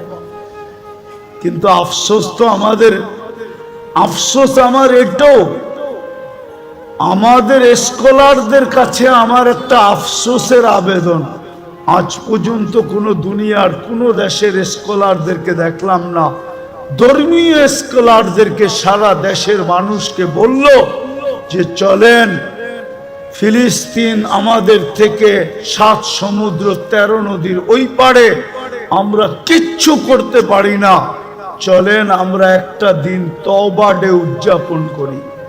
আজকের দিনে আমরা তওবা করব, অথবা আজকের দিনটা আমরা ওদের জন্য রোজা রাইখা ইবাদতের ভিতরে কাটায়া আল্লাহর কাছে মেসেজ দিব, আল্লাহ 7 সমুদ্র 13 নদীর এই পারে আমরা না টাকা পাঠাইতে পারি, না পয়সা পাঠাইতে পারি, না ওদের জন্য কাপড় পাঠাইতে পারি, না খাদ্য পাঠাইতে পারি, আমরা কিছু করার ক্ষমতা রাখি না, আমরা যাইতেও পারবো না।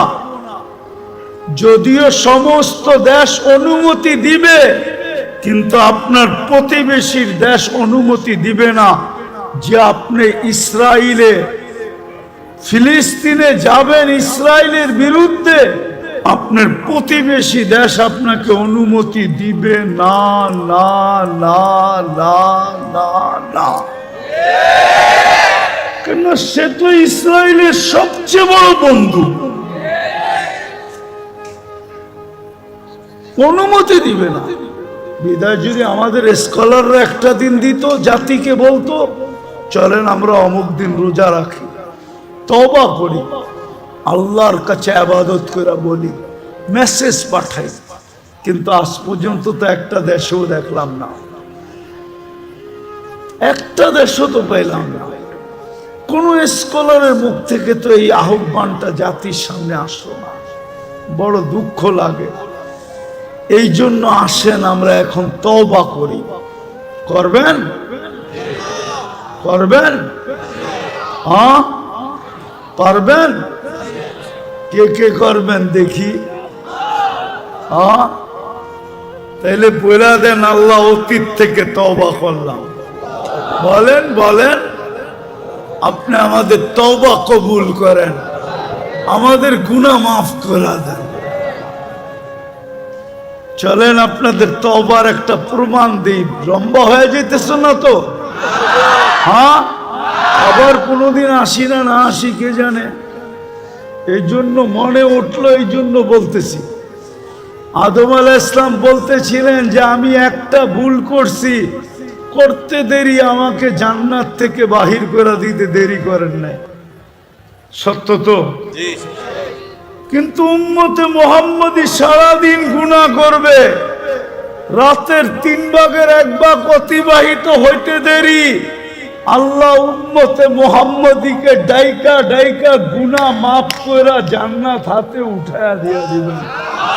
জিজ্ঞাসা করেন এই হাদিস আছে কি নাই?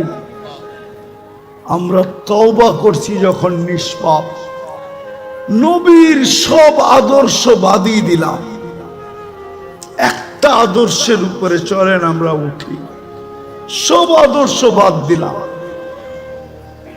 আল্লাহ রসুলের সবচেয়ে বড় আদর্শ, জমিনে যখন পা রাখতে দেরি, চাদরে রাখতে দেরি, সেজদা করতে দেরি করেন নাই, শুধু চাদরে রাখছেন। দাই শেফা আব্দুর রহমান ইবনে আউফ রাদিয়াল্লাহু তাআলা আনহুর আম্মা চাদরে রাখতে দেরি, ডাইন দিক হয়ে সেজদা করতে দেরি করেন না, লম্বা সেজদা। আম্মা জান বলছিলেন, বেটা সেজদায় যে কি বলছিলি তুই আমি জানি না, কিন্তু তুই সেজদায় কিছু বলতেছিলি। আমি তো বলি সেজদা করেন নাই, উম্মতকে মেসেজ দিছেন, উম্মত নামাজ নামাজ নামাজ নামাজ। এই জন্য যাওয়ার সময়ও চিৎকার দিছিলেন, আসসালা আসসালা, নামাজ নামাজ নামাজ। আর সবচেয়ে বেশি ব্যথিত ছিলেন যখন মুসা আলাইহিস সালাম বলতেছিলেন, 50কে তো 5 বানায় নিয়ে আসছেন বটে, কিন্তু উম্মত পড়বে না, আরো কমায় নিয়ে আসেন, আরো কমায় নিয়ে আসেন। কিন্তু লজ্জার ছাপ চেহারায় ছিল, বলতেছিল লজ্জা লাগে, 9 বার গেলাম আবার যাব, কিন্তু দিলে আগুন জ্বলতেছিল, না পড়লে এই চেহারাটা আল্লাহকে কি করে দেখাবো। আমার মনে হয় তখনই আল্লাহ কানে কানে বলে দিছিলেন, বন্ধু যান, নিয়া যান, পড়বে 5 ওয়াক্ত, সওয়াব দিব 50 ওয়াক্তের। পরিশ্রম কমায় দিলাম, সওয়াব কমাবো না, বরং আরো বাড়ায় দিব। বাজমাত পড়লে 1 ওয়াক্তের সওয়াব 270 ওয়াক্তের দিব। মক্কায় পড়লে 1 লক্ষ ওয়াক্তের দিব, মদিনায় পড়লে 50,000 ওয়াক্তের দিব, বাইতুল মুকাদ্দাস পড়লে 25,000 ওয়াক্তের দিব। সাথে সাথে বন্ধু নিয়ে যান, আমি ডাইকা ডাইকা পড়ায় নিব। অফিস ওয়ালাকে অফিস থেকে ডাকবো, আদালত ওয়ালাকে আদালত থেকে ডাকবো, খামার ওয়ালাকে খামার থেকে ডাকবো, মেইল ওয়ালাকে মেইল থেকে ডাকবো, হাট ওয়ালাকে হাটের থেকে ডাকবো, বাজার ওয়ালাকে বাজার থেকে ডাকবো, ঘাট ওয়ালাকে ঘাটের থেকে ডাকবো, রোড ওয়ালাকে রোডের থেকে ডাকবো, বাড়িওয়ালাকে বাড়ির থেকে ডাকবো, ঘরওয়ালাকে ঘর থেকে ডাকবো।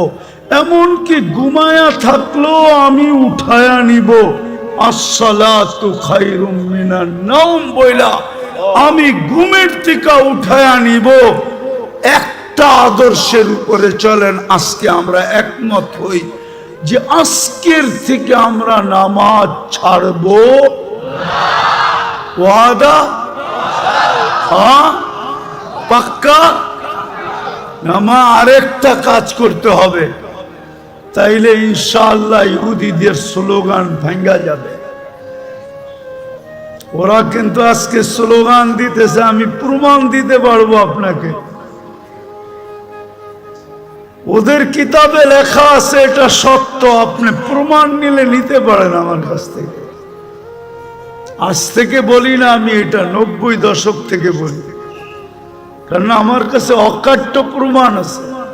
ওদের কিতাবে লেখা আছে, যতদিন ফজরের জামাত আর জুমার জামাত সমান না হবে, 200 কোটি জান দিলেও কোনো কাজে লাগবে না,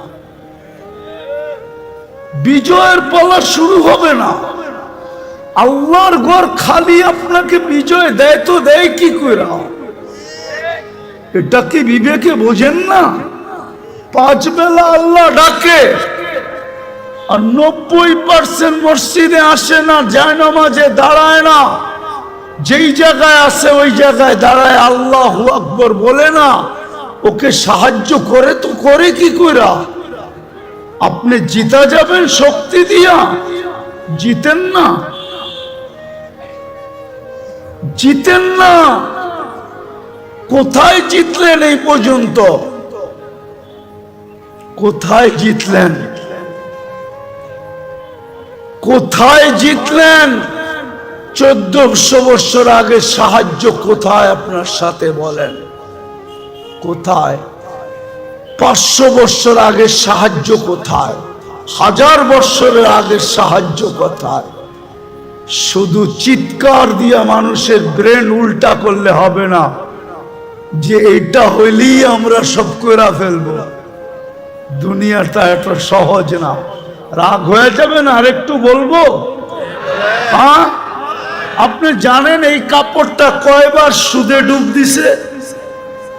বলেন তো কেউ, কয়বার বলেন তো? আমি কইনা দিব 6 বার সুদে ডুব দিছে। 6 বার। কয়বার? কয়বার? কয়বার? 6 বার।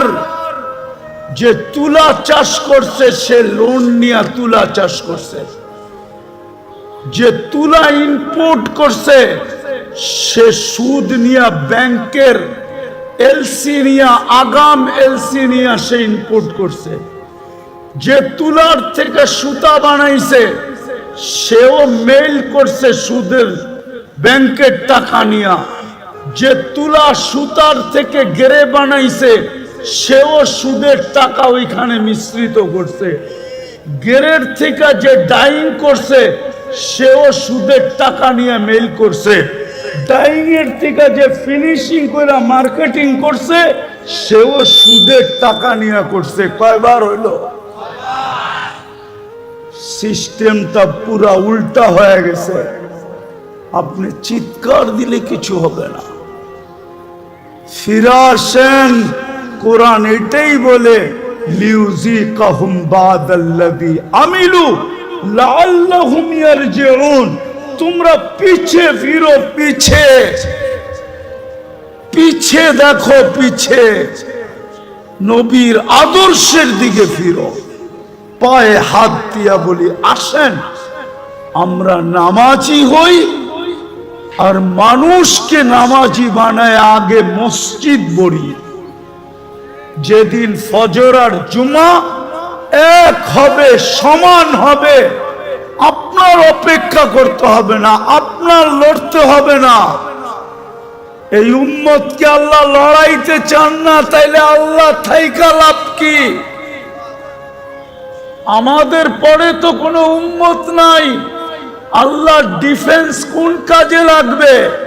আমাদের পরে যদি উম্মত থাকতো ভাবতাম ডিফেন্স ওদের লেগে ব্যবহার করবে। আমাদের পরে তো কোনো নবীর পরে নবী নাই, তাইলে আল্লাহ ডিফেন্স কোন কাজে আসবে? আমি যদি আল্লাহকে প্রশ্ন করি আপনাকে লড়তে হবে না? বদর দেখেন না, ওমা রামাইতা ইদ রামাইতা ওয়ালাকিন্নাল্লাহ রামা। আমি যদি আল্লাহকে প্রশ্ন করি তাইলে রমজান মাসে 70 কিলোমিটার মদিনার থেকে দূরে বন্ধুকে কেন নিয়ে আসলেন? এই রমজান আর গরম। আল্লাহ যেন বলতে চায় বন্ধু না আসলে তো খেলা জমবে না। বন্ধুকে তো খেলতে আনি না, খেলা জমাইতে আসছি। আর দর্শক না হইলে খেলতে ভালো লাগবে না। বন্ধুকে তো দর্শক হিসাবে নিয়ে আসছি। বন্ধু দর্শক হিসাবে দেখবে আর আমরা খেলবো। আজকে মসজিদ বলেন, দেখেন কালকে আল্লাহ খেলে কি খেলে না। হ্যাঁ, আল্লাহর জন্য মশাই যথেষ্ট। যতটুক বললাম আল্লাহ আমাদেরকে আমল করার তৌফিক দান করেন। ঠিক ওয়াজিম সুলতান সাল্লি ওয়া সাল্লিম ওয়া বারিক আলা হাবিবিকা মুহাম্মদ কামা আনতা তুহিব্বু ওয়া তারদা। আল্লাহ বলার পর্ব ছিল শেষ, শোনার পর্ব শেষ। এখন ভিক্ষার পর্ব চলতেছে। আল্লাহ আয়োজনটা কাদের এটাও জানেন। আয়োজনটার আসল অনুমান কি এটাও জানেন। আয়োজনটা কারা করলো এটাও জানেন। আয়োজনের আলোচ্য বিষয় কি ছিল এটাও জানেন। সামনে কারা বসা আছে এদেরকেও চিনেন। অন্তরালে কারা হাত উঠায় আছে এদেরকেও চিনেন। আল্লাহ কোনো জিনিস আপনার কাছে লুকায়িত নাই। আপনি তো ওই আল্লাহ লা ইয়াখফা আলাইকা শাই হাত্তা দাবিবান নামলাতিস সাউদা আলা সখরাতিস সাম্মা ফি লাইলাতিজ জুলমা। আয় আল্লাহ, ওই আল্লাহর কাছে হাত উঠাইলাম। কোন সময় উঠাইলাম এটাও জানেন, আপনি দেওয়ার জন্যই ডাকতেছেন। আদম আলাইহিস ইসলামের কথাই সত্য। এই উম্মত সারাদিন গুনাহ করবে, আপনি রাত্রে ডাইকা ডাইকা নিয়ে মাফ করে জান্নাত হাতে উঠায় দিবেন। ওই সময় কিন্তু আমরা হাত তুললাম। বেশি কিছু চাবো না মালিক, অনেক দিতেছেন, অনেক দিছেন, অনেক যতদিন বেঁচে থাকি দিব। আর আশা রাখি আখেরাত রহমতের চাদর দিয়া ডাকবেন, এটাও আশা রাখি। মালিক বেশি কিছু চাবো না, আয়োজনটা যেন কবুল হয়, আয়োজকরা যেন কবুল হয়, সাহায্য সহানুভূতিকারীরা যেন কবুল হয়। কমসে কম মালিক আজকে এই শ্রোতাদেরকে কবুল করেন, এই মধুবাগটাকে কবুল করেন, এই পুরা এলাকাটাকে কবুল করেন, এর মানুষগুলাকে কবুল করেন, এর ছোট বড়কে কবুল করেন, এর নারী পুরুষকে কবুল করেন, এর শিক্ষিত অশিক্ষিতকে কবুল করেন, প্রত্যেকটা ব্যক্তিকে কবুল করেন। এর সুবাদে আয় আল্লাহ পুরা ঢাকা শহরটাকে কবুল করেন, এর মানুষগুলাকেও কবুল করেন, পুরা লাল সবুজের পরিধিটাকে কবুল করেন। আজকে উম্মতে মুহাম্মাদীকে কবুল করেন। কবুলিয়াত হইলে সবকিছু হয়ে যাবে মালিক, আমরা জানি। কবুল না হইলে কিচ্ছু হবে না। কবুল না হইলে আবু বকর কোনদিন সিদ্দিক হইতেন না, ফারুক ওমর রাদিয়াল্লাহু ওমর কোনদিন ফারুক আজম হইতেন না, ওসমান কোনদিন জিন্নুরাইন হইতেন না, আলী কোনদিন শেরে খোদা হইতেন না রাদিয়াল্লাহু তাআলা আনহুম। সোয়া লক্ষ সাহাবায়ে কেরাম কোনদিন কুল্লুন ওয়াদাল্লাহুল হোসনা হইতেন না। কবুল না হইলে আমরাও মানুষ হইতাম না, মুসলমানের ঘরে আসার সুযোগ হইতো না, উম্মতে মুহাম্মদী হইতো না। আল্লাহ কোরআন হাদিস সিনায় জমা করতে পারতাম না। আওরাসনাল কিতাবাল্লাযীনা ইসতাফাইনা, এই আয়াত বুঝায় কবুলিয়াত শর্ত। বিদায় আমি আজকে কবুলিয়াত চাবো, বিশেষ করে এই যুবকদের কবুলিয়াত চাবো। আয় আল্লাহ, ঢাকা রাজধানী শহর, এই সময় যুবকদের থাকার কথা ছিল কোথায়? হয়তো কোনো গলিতে, হয়তো কোনো চার দোকানে, হয়তো কোনো গলির কোনায়, হয়তো কোনো বন্ধুর বাসায়, হয়তো টেলিভিশনের সামনে, হয়তো ইন্টারনেট নিয়ে ঘাটাঘাটি, হয়তো ফেসবুকের ভিতরে উকি মারা, হয়তো আয় আল্লাহ আপোষে চ্যাট করা। কিন্তু সব ছেড়া দিয়ে এখানে চলে আসছে। দীর্ঘ সময় পর্যন্ত দাঁড়ায় দাঁড়ায় কথা শুনতেছিল। আল্লাহ, আমি যুবকদেরকে আজকে আপনার কাছে উসিলা বানাবো। এদের এতটুক কর্মকে উসিলা করে আজকের মজমাকে কবুল করেন, আয়োজনকে কবুল করেন, মানুষগুলাকে কবুল করেন, আমাদের তওবা কবুল করেন, আমাদের অঙ্গীকার কবুল করেন। মালিক, আজকের তওবাকে উম্মতের তওবা হিসাবে গণ্য করেন। আপনি আমাদের উপরে বড় নারাজ হয়ে গেছেন, নাইলে অতীত তাকাইলে দেখি মালিক, একজন হাত তুলতে দেরি, একজন চিৎকার দিতে দেরি, একজন আপনাকে অনুরোধ করতে দেরি, একজন বলতে দেরি, আকাশ থেকে সাহায্য আসতে দেরি হয় নাই, আপনার বাহিনী জাপায়া পড়তে দেরি করে নাই। আজকে তো বৎসরের পর বৎসর পার হয়ে যাইতেছে, চোখের পানি শুকায় যাইতেছে। ও মালিক, কোন বিজয়ের চিহ্ন দেখি না।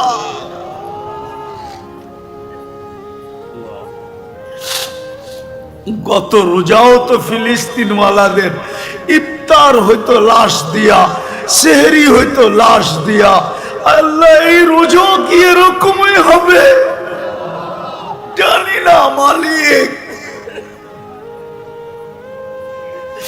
এত নারাজ হয়ে গেলেন কেন মালিক? এত নারাজ হয়ে গেলেন কেন?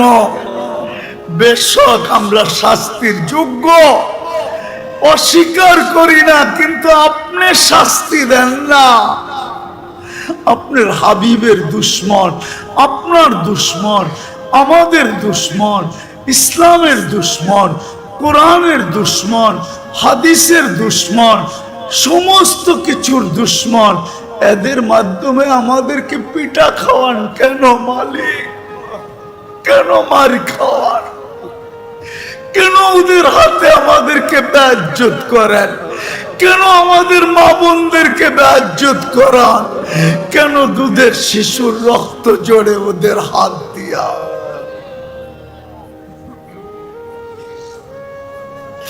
আপনি কি আমাদেরকে ছেড়েই দিলেন?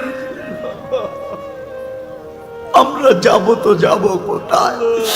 আমরা তো এই কথায় বিশ্বাসী, লা মালজা ওয়ালা মানজা, লা মালজা ওয়ালা মানজা মিনকা ইল্লা ইলাইক।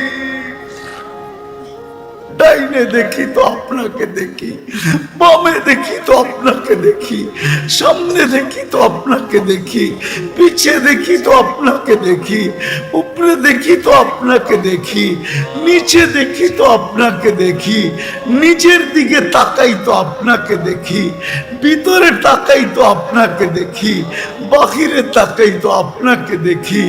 আপনাকে ছাড়া তো কাউকে আমরা চিনি না মালিক।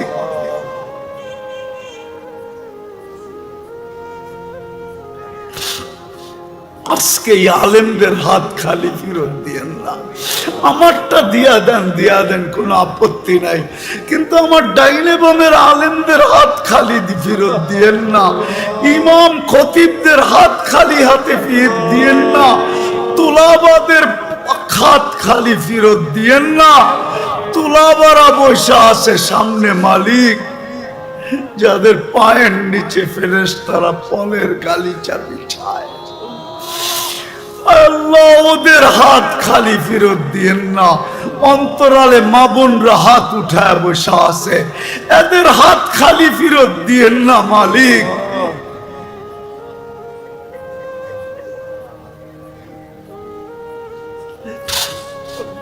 আল্লাহ পেরেশানি যার যতই আছে দূর করে দেন, প্রয়োজন আছে মিটা দেন, অসুস্থ আছে শেফায়ে কামেলা আজেলা দাইমা মুস্তামিররা নসিব করেন।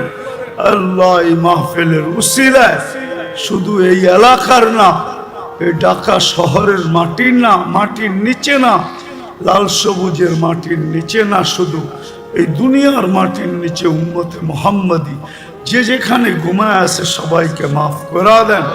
আয় আল্লাহ সর্বশেষ আমাদের মাতা পিতাকে মাফ করা দেন। আয় আল্লাহ ফিলিস্তিনকে জয় যুক্ত করা দেন। আল্লাহ রোজার আগেই জয় যুক্ত করা দেন। এই রোজা যেন গত রোজার মতো না কাটে। আয় আল্লাহ, আয় আল্লাহ আপনার কুদরত দ্বারা দেখা দেন। দুনিয়া বলতে চাইতেছে আল্লাহ মালিক আপনি নাকি মুসলমানদেরকে ছেড়া দিছেন, যেমন আপনার হাবিবকে বলছি ওয়াদ্দা আকা রব্বুকা, ওয়াদ্দা আকা রব্বুকা। দুনিয়া আমাদেরকে বলে না, আমি জানি, মনে মনে বলে ওয়াদ্দা রব্বা উম্মতা মুহাম্মদ, উম্মতা মুহাম্মদ। উম্মতে মুহাম্মদের রব উম্মতে মুহাম্মদকে ছেড়া দিছে। হুজুররা জানে না, আমি জানি মালিক। দুনিয়া এখন এই চিৎকার দিতেছে, যেরকম মক্কার কাফেররা চিৎকার দিয়া বলছিল ওয়াদ্দাহু রব্বুহু, তার রব তাকে ছেড়া দিছে। নাইলে ওহি আসে না কেন? সপ্তাহ পার হইল কেন? 2 সপ্তাহ পার হইল কেন? আল্লাহ আজকে দুনিয়া বলতেছে আপনি নাকি আমাদেরকে ছেড়া দিছেন।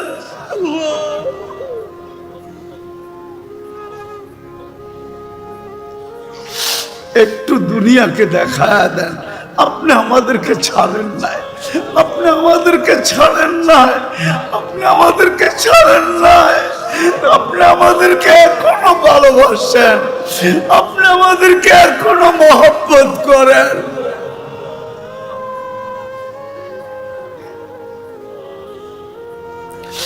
وصلى الله تعالى خير خلق محمد وآله وصحبه أجمعين برحمتك يا أرحم الراحمين। দয়া করে কেউ মুসাফা না করে।